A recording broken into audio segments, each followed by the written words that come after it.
My name is Rorschach, and I've been eating a can of beans. 'Cause I hate life, and you're all a bunch of maggots. Watchmen. I wrote an analysis of Watchmen back when it came out. I spent an entire day and I saved it, and the internet went out when I saved it, and it got deleted. So this is my comeback to Watchmen, my attempt to deconstruct Alan Moore's Watchmen. Now we know that Alan Moore has predilections for esotericism and the occult.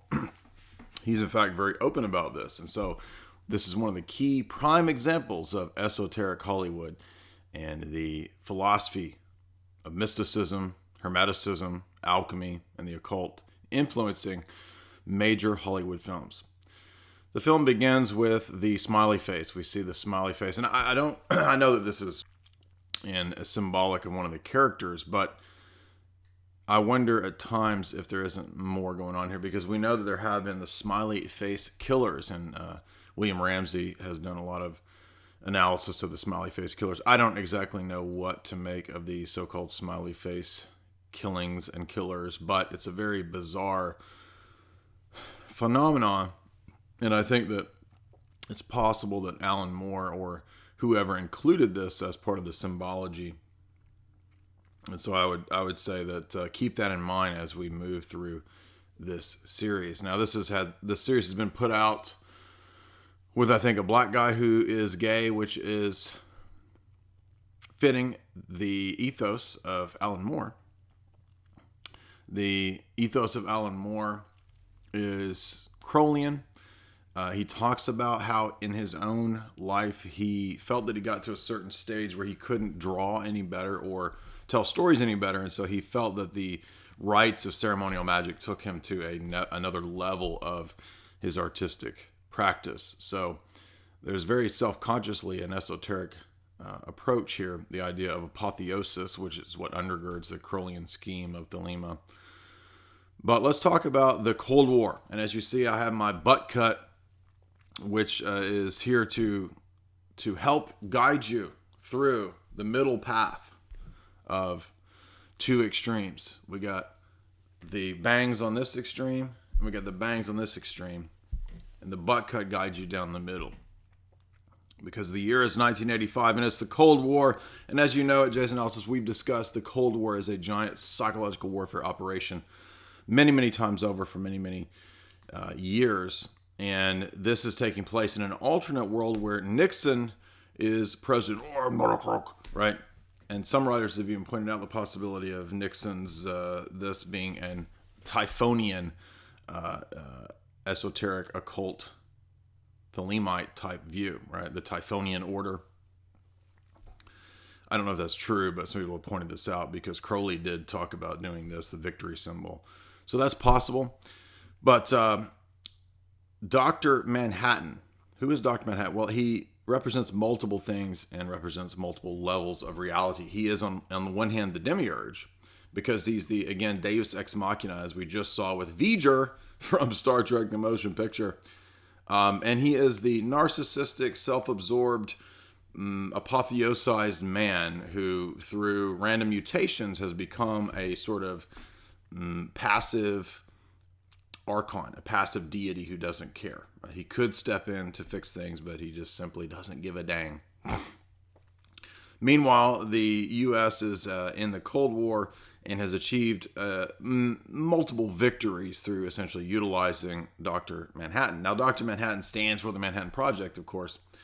And as a fictional character, he embodies both the reason of scientism, logic, right, rationalism, kind of like what we saw with Spock and him trying to undergo those rituals where he would purge himself of his human emotions. We're at the height of the Cold War, and the Boomsday Clock. I call it the Boomsday Clock because it's such a boomer thing, right? Go listen to my song about the Boomsday Clock. But the Boomsday Clock is right at midnight. We're almost on the verge of nuclear war. And the comedian, played by Negan, the Negan character in Walking Dead, Rick, right? He's always, Carl, Rick, Carl. Yes, I watched the first few seasons of Walking Dead. Back when Negan was chunkier and a superhero, Negan is the comedian character is killed, and we're given some implications, some indications that he was actually part of the secret team. If you've read Colonel Fletcher Prouty's book, which influenced Oliver Stone, we've covered the secret team by Fletcher Prouty many times. This is the kind of covert Mission Impossible operation group who went around doing all kinds of fake flags and other such black operations. We find out that the comedian was actually part of this group. That's essentially who this is. The alternate history timeline here has the comedian being involved in the taking down of JFK. And so we see him kind of pioneering the anti-Cold War, the Cold Warrior secret team. And so we start to realize, hey, wait a minute, the super soldiers secret team, the super spies, they're an intelligence agency. They operate like super intelligence operatives. That's precisely why they have the owl symbolism, right? They are the watchers. And we see at the beginning who watches the watchers, right? Because if intelligence agencies run rogue, and that's what we had with the creation of privatized intelligence, actually in this time period where the film goes back to in the early decades of World War I, and as it moves up into the 30s and 40s and 50s, this is the beginning of the creation of this privatized, breakaway, corporatized intelligence apparatus, which replaced intelligence that was done through the military prior to that. Prior to 1942 in the OSS, typically speaking, intelligence work was done through the military. And then it becomes more of a privatized phenomenon gradually as we progress up into the 80s. And it was actually Reagan who did a lot of privatization. This is the undergirding this. And if you doubt me on this analysis, which I'm totally correct on this, by the way, go read the old comic that Alan Moore worked on, which deals with Iran-Contra and the coke trafficking, right? That's actually in one of his older comics that he did many, many years ago. And it talks about the black market operations that the CIA was involved in. So we know that this is what the comedian and the secret team here are up to. Now, as you know, spoiler alert, Ozymandias is who is running this whole big scam, and he is essentially setting up a breakaway civilization, privatized corporate, super secret Antarctica pyramid thing, right? And what's he doing? Mass depop the earth at a mass level. But before we get to that, I just want to remind you that this shows that esoteric Hollywood is everything that I've been explaining and writing about. It's all the stuff you've heard me talk about. It's all in Watchmen. So let's rewind. Let's go back to some of the opening sequences when we see the spies. We see that the eyes are spies. We see them referred to as spooks and as black ops operatives.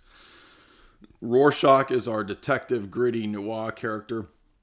And of course, he's trying to figure out who's actually offing the old Watchmen. And we think that it's multiple different people. But one of the things I wanted to call to your attention was the sequence that shows Andy Warhol.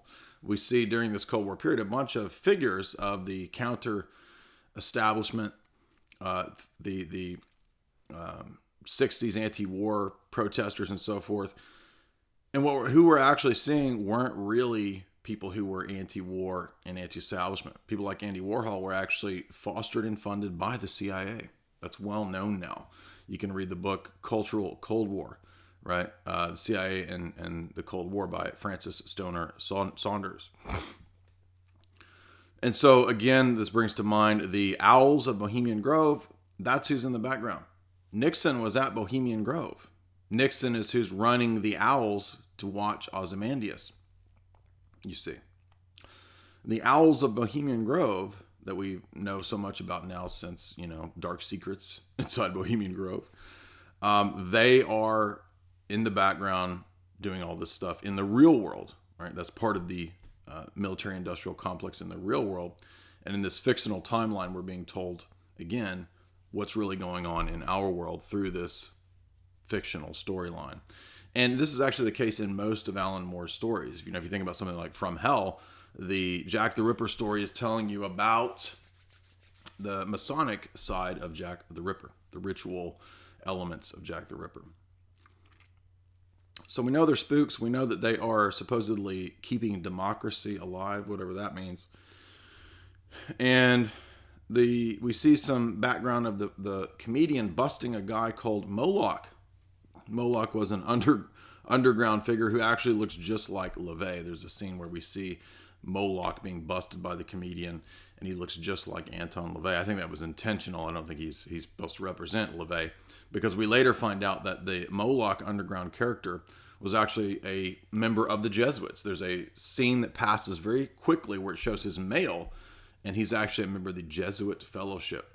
Not only that, he receives mail from Pyramid International, which is the front corporation that Ozymandias is utilizing the entire time. He's utilizing this front corporation to, again, dupe and knock off the individuals in the Watchmen, his own group that he was a member of, and also to then propel this staged nuclear 80s Holocaust, basically, the nuclear Holocaust of the USSR versus the USA.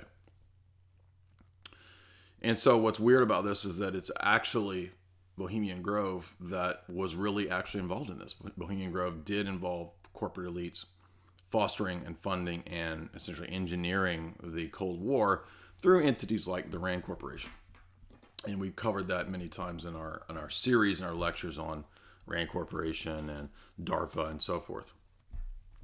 So we know that Ozymandias then is this corporate figure, this corporate head who runs a giant zillion-dollar empire involved in biomechanics, genetic engineering, and creating super soldiers and basically running everything, right? So it's the great corporate future that's coming. And it's utilizing initially the power of Dr. Manhattan and the psychological warfare threat of the nukes, right? All of this time for one chief end, depop, right? Because Ozymandias has this plan that the only way to institute the new order, and in fact, when he stages the guy to come assassinate him, which is a fake flag, if you remember, he paid for that. It's the New World Delivery, right? He runs that operation, that cutout as well.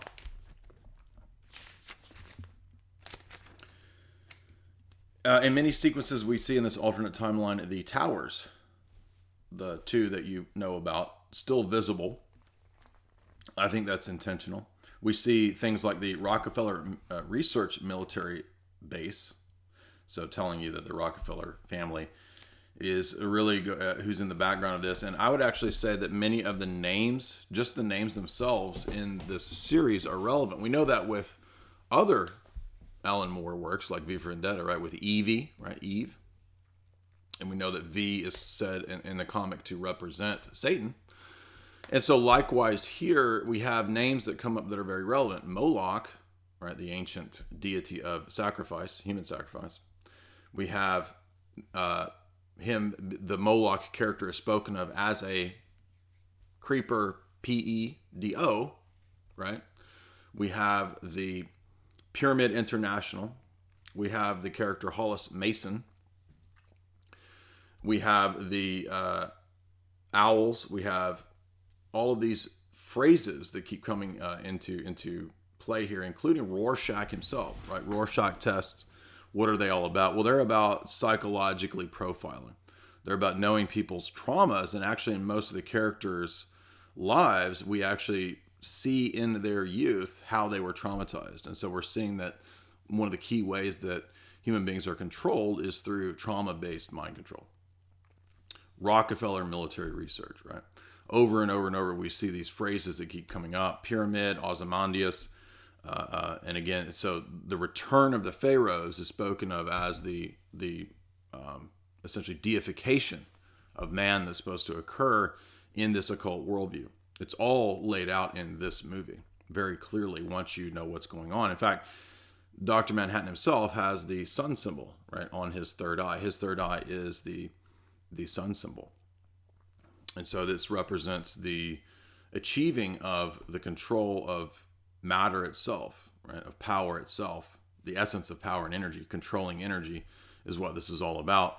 And so I think that even though you might not appreciate the occult worldview that's presented in the film does have a pretty good grasp of how the world is run on the basis of the geopolitics of controlling economics and energy and resources, right? Because there's actually a scene where Ozymandias debates and explains how when he gets rid of the idea of scarcity of resources through mass depop, he will solve a lot of the world's problems and bring world peace. So let's see if I had what else in my note.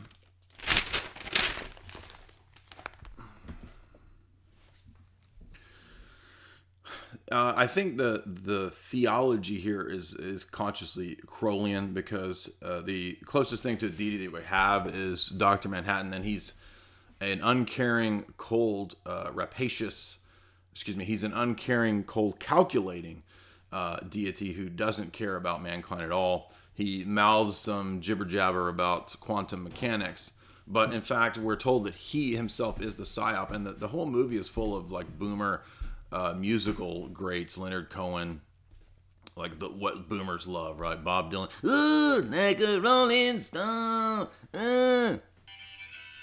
come gather around creepers and creepers and cooks, and put things in your ear end too. It's all a cosmic joke, the comedian says, and Ozymandias later affirms this because the comedian figured out what was going on. Ozymandias affirms that since the U.S. is the last great superpower, and since it's all a great joke, then there's nothing wrong with instantiating and putting into place your own world order. And so he decides that it's time to utilize all of this tech and all of this breakaway civilization, it's ideology that he's created off in Antarctica at his little pyramid. It's time to instantiate that into the world, and the best way to do that is to depop a significant portion of the world. This is the real plan, right? This is the real world that we're talking about here. And so it even references the Phoenix program, right? The character of the comedian is said to have been taught in Nam to utilize the terror and again, Phoenix program kind of mind control operations. So that comes up, which is interesting. So again, we see that underlying this whole series, and I'm speaking of everything that's in the news, the present situation, the new Watchmen as well. Underlying this whole series, as well as all of Alan Moore's series of graphic novels, is the idea that there are deep state actors. And what is the underlying philosophy of these actors? Well, their philosophy is apotheosis of man and essentially Crowleyanism, and that anything else that might stand in the way is nothing but a kind of demiurge that man can overcome. So the whole show is basically the vindication of Ozymandias, right?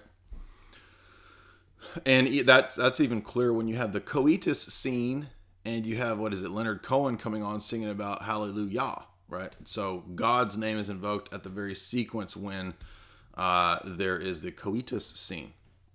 The ethics is relative in this whole scheme. Ozymandias makes that very clear, that all the ethical systems that the altruistic members of the Watchmen group have, particularly Rorschach or particularly the other guy, it's all relativistic, and that he can just sort of put into place his own ethic because he's the Übermensch, right? He's the Nietzschean Übermensch.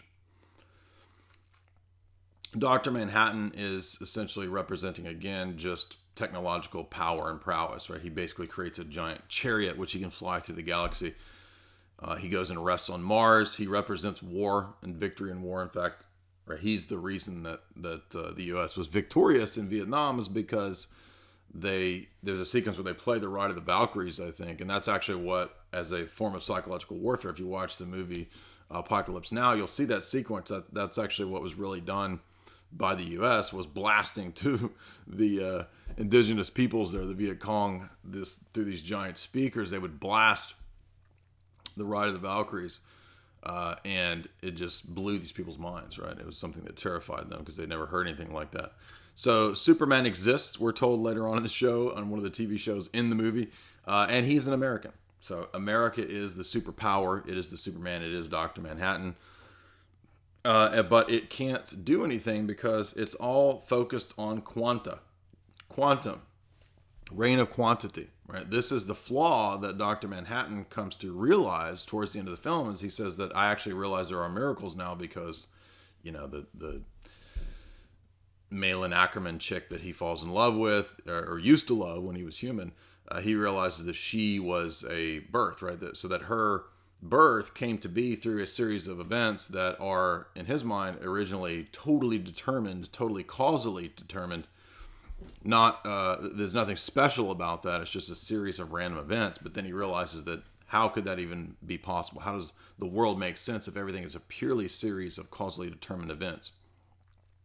And so he realizes there has to be some sense in which there's more than just causal events. And then we learn, as we said, that this breakaway civilization that's been set up in Antarctica, which is interesting because Bill Gates and different tech elites like this actually do have seed vaults and weird things going on in Antarctica, don't they? Yes, they do. Do we actually know? I made a video like a year ago on the mysteries of Antarctica. I don't actually know what is happening in Antarctica, but it's very fascinating nonetheless. So what do we have here? Well, we have basically everything that you could think of that plays into real world espionage and conspiracies laid out in one giant esoteric presentation. And the film ends with the vindication, ultimately, of Ozymandias, even though Rorschach has mailed his journal to the journalists, because we all know journalists only just want to get the news out. They just care about objective truth, and they're just altruistic. They don't have any biases. Just like scientists are unbiased, purely altruistic. And ultimately the blending of the USSR and the USSA. Okay, yeah, that's appropriate. The blending of these two into a third way was actually what was planned all along. This is the third way. This is the Council on Foreign Relations plan from a long time ago, was to take the East, smash it against the West, and then out of the ashes blend it into the technocracy, and that's where we are. Ozymandias says that it was a necessary sacrifice. So he actually puts it in the context of ritual and presents himself as the reemergence of the pharaonic incarnation of Ra, right, the pharaoh deity on earth. And so man achieves apotheosis through giant mass ritual sacrifice. That's how the movie ends. And so what do we get with Alan Moore? We get the presentation of the, you could say, Crowleyan worldview clearly in this film. If you like this analysis, be sure to like below. Please give me your comments and thoughts. Tell me what you think. Be sure to share it and subscribe. Click the bell.